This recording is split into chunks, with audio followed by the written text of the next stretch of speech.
През лятото обичам да хапвам супа от краставици по стара турборецепта. За целта са ни необходими следните продукти. Отваряте кофишка кисело млеко. Разбърквате го хубаво.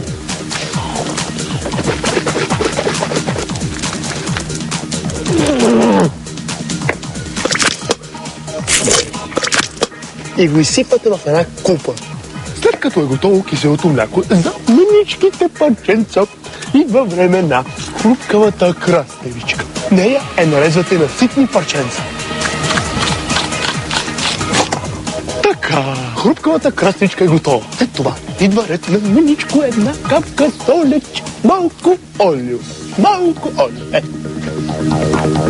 Олиото не може да се отвори. Случват се такива работи.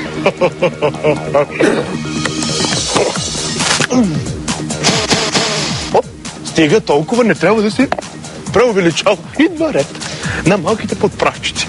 Стриваме подправките на ситни парченца, това е задължително.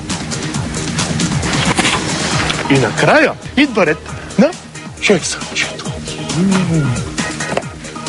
Слагаме щипчица сол. Накрая трапезната водичка. Разбърквате обилно. И сега да пробваме какво сме сътворили.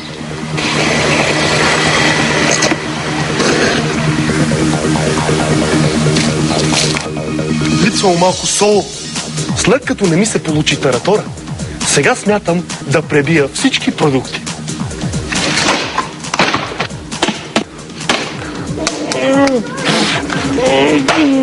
Умри от сол.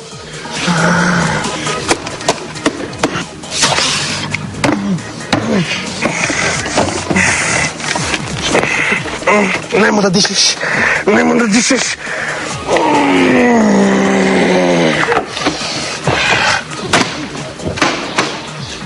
Следващия път не пити дали ще правим таратор.